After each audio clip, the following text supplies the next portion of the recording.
Hello everyone, this is Deepak Patodia, real estate consultant and training coach.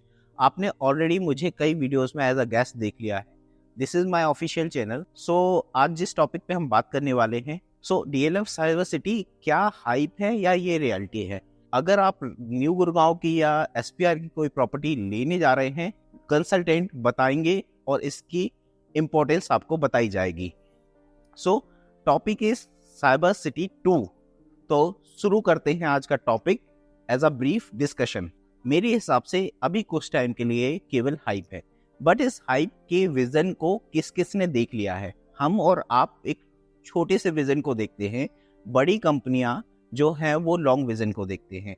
तो अगर इस टेनवर को मैं 10 साल मान लूँ, 10 साल बाद ये रियलिटी होने वाली है, तो 10 साल के विजन को किस किस ने देख लिया है। अमेरिकन एक्सप्रेस जैसी कंपनी, पेप्सी जैसी कंपनी, हीरो जैसी कंपनी, एयर इंडिया जैसी कंपनी ने इस विजन को देख लिया है, क्योंकि Dwarka express way SPR till Faridabad ये एलिवेटेड और अंडरपास के थ्रू कनेक्टेड है। यहाँ से आपको कनेक्टिविटी वेरियस ग्रो ड्राइवर्स की मिल जाती है, जैसे एयरपोर्ट, आईएसबीटी, 5 स्टार होटल्स की चेन्स, अपकमिंग मेट्रो मिल जाएगी, करंट के नेशनल हाईवेज एंड एक्सप्रेसवेज मिल जाएंगे। ये सारी कनेक्टिविटीज एक कॉमर्शियल हब बनाती हैं। हम बात कर रहे हैं सेक्टर 74A, 75A और 88 की, जहां पे डीएलएफ के पास लगभग 1000 एकड़ का लैंड बैंक है, जहां पे वो साइबर सिटी 2 प्लान कर रही है। इसका इफेक्ट आपकी प्रॉपर्टी या इन्वेस्टमेंट पे क्या पड़ेगा, ये आप खुद इमेजिन कर लीजिएगा। हम साइबर सिटी 1 को 2 पार्ट में डिवाइड करते हैं, cyber city and cyber hub. Cyber city 1 जो है वो टोटल 116 एकड़ में बनी हुई साइबर सिटी है। इसमें टोटल जो डीएलएफ के पास में स्क्वायर फीट अवेलेबल है एज ऑफिस, वो है 30 मिलियन स्क्वायर फीट। इससे जो डीएलएफ को फायदा होता है एज अ रेंटल, वो होता है 3000 करोड़ रुपए सालाना, मतलब पर ईयर डीएलएफ यहाँ से 3000 करोड़ रुपए एज अ रेंटल गेन करती है। डीएलएफ साइबर सिटी 1 की प्लानिंग 2003 में नेशनल हाईवे 8 जो उस टाइम पे बन रहा था, उसके साथ में इसकी प्लानिंग स्टार्ट हुई थी और 2013 में इसकी प्लानिंग खत्म हुई थी। मतलब 2013 में साइबर सिटी 1 बन के तैयार हो गया था। साइबर सिटी 1 में जो हमें कैटरिंग मिलती है, वो मिलती है office space, IT, tech, retail and night life की। साइबर सिटी 2 में जो हमारे पास लैंड बैंक अवेलेबल है, वो है 1000 एकड़ का। तो हम बात कर रहे हैं 1000 एकड़ वर्सेस 116 एकड़। तो साइबर सिटी 1 में 116 एकड़ है, साइबर सिटी 2 में 1000 एकड़ का लैंड बैंक है। साइबर सिटी 1 में जो ऑफिस स्पेस अवेलेबल है डीएलएफ के पास में, वो है 30 million square feet. Cyber City 2 में जो डीएलएफ प्लान कर रही है ऑफिस स्पेस का, वो होगा 220 million square feet. Cyber city 1 से जो रेंटल इनकम डीएलएफ को मिलती है, वो मिलती है 3000 करोड़ रुपए। साइबर सिटी 2 से जो एक्सपेक्टेशन है रेंटल की डीएलएफ के लिए, वो है 12000 करोड़ रुपए पर ईयर की। इसके अलावा मैं बात करूं, साइबर सिटी 1 में जो आपको फैसिलिटीज मिलती हैं, वो मिलती है आईटी, टेक, रिटेल और आपको एंटरटेनमेंट जोन प्लस आपकी नाइट लाइफ। ये सब साइबर सिटी 2 में भी रहने वाला है। इसके अलावा साइबर सिटी 2 को डीएलएफ जो प्लान कर रही है, वो एआई बेस्ड प्लान कर रही है। यहाँ पे सारा इंफ्रा एआई बेस होने वाला है। ये जो साइबर सिटी 2 है, ये कहाँ प्लान होने वाली है? ये प्लान होने वाली है जैसे आप एसपीआर रोड से, मतलब वाटिका चौक से आप आते हैं और द्वारका की तरफ जाते हैं, एसपीआर होते हुए द्वारका एक्सप्रेस वे पे जब आप क्लोवर लीफ से चढ़ते हैं और द्वारका की तरफ निकलते हैं, तो आप जैसे ही अमेरिकन एक्सप्रेस क्रॉस करते हैं, तो अमेरिकन एक्सप्रेस क्रॉस करते ही आपको जो फ्लाईओवर मिलता है, उसके लेफ्ट में और राइट में 2 कॉमर्शियल सेक्टर हैं, सेक्टर 74A और 75A। ये दोनों ही सेक्टर कॉमर्शियल डेडिकेटेड सेक्टर है, जहां पे मैक्सिमम लैंड डीएलएफ के पास में है। और इससे आप थोड़ा और सीधे जाते हैं और जब आप क्लोवर लीफ उतरते हैं, तो आपको सेक्टर 88 मिलता है, जो अगेन कॉमर्शियल सेक्टर है। यहाँ पे भी डीएलएफ के पास में लैंड बैंक अवेलेबल है। तो डीएलएफ यहाँ पे क्लेम करता है कि इसके पास में लगभग 1000 एकड़ से भी ज्यादा लैंड अवेलेबल है, जो कॉमर्शियल डेडिकेशन के साथ आती है। अब सबसे बड़े सवाल पे आते हैं कि साइबर सिटी 2 कब तक बनने वाली है, और ये जो इंफ्रा है, जो मैंने आपको स्केल्स बताई, ये कब तक आपके सामने आ जाएंगे।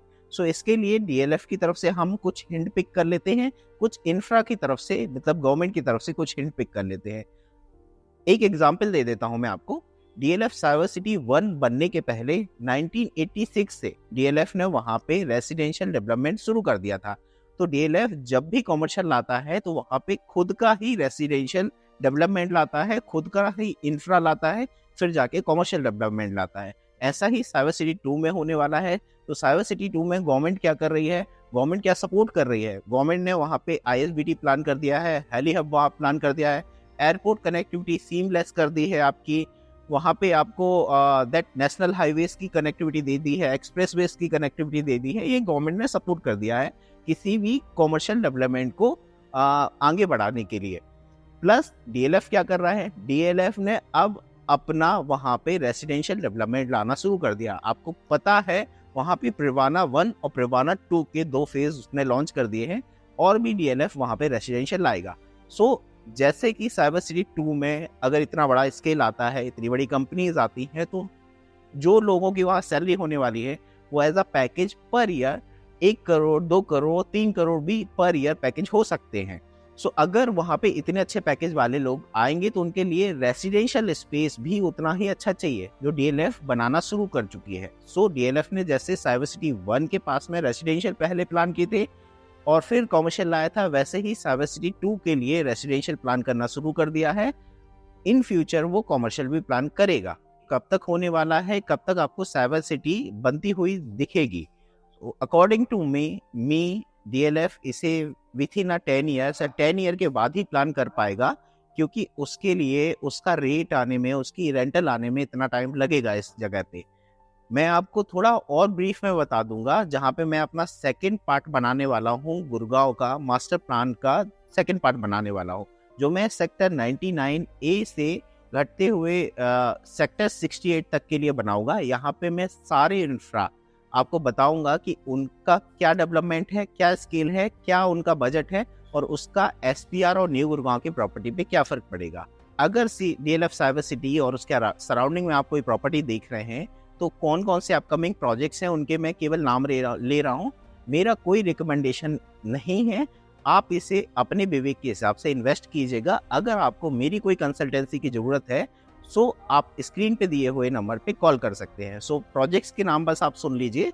सो आपकी जो अपकमिंग लॉन्चेस हैं, सेक्टर 71 में है एक लॉन्च सिग्नेचर का, 71 में अगेन पिरामिड का लॉन्च है, 77 में डीएलएफ का लॉन्च है, सेक्टर 80 में कॉन्शियंट का लॉन्च है, सेक्टर 85 में गंगा रियल्टीज का लॉन्च है, सेक्टर 80 में शोभा का लॉन्च है, 36A में कृषुमी बिल्डर का लॉन्च है, और सेक्टर 90 में एसएस का लॉन्च है।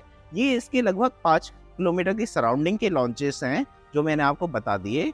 इसके अलावा भी और भी कुछ प्री लॉन्चेस हैं जो इसके सराउंडिंग में नहीं आते, उनके इफेक्ट या उनके ग्रो ड्राइवर्स अलग है, इसलिए वो मैंने यहाँ पे आपको कवर नहीं किए। सो अगर आपको इन्फॉर्मेशन ठीक लगी हो और इस पे आपके कोई व्यूज हो तो मेरे को कमेंट में बता दीजिएगा, और अगर आपको इन्फॉर्मेशन ठीक लगी हो तो मेरे चैनल को सब्सक्राइब जरूर कर लीजिएगा। मिलते हैं हम नेक्स्ट वीडियो में, विच इज जो होने वाला है गुड़गांव का मास्टर प्लान 2।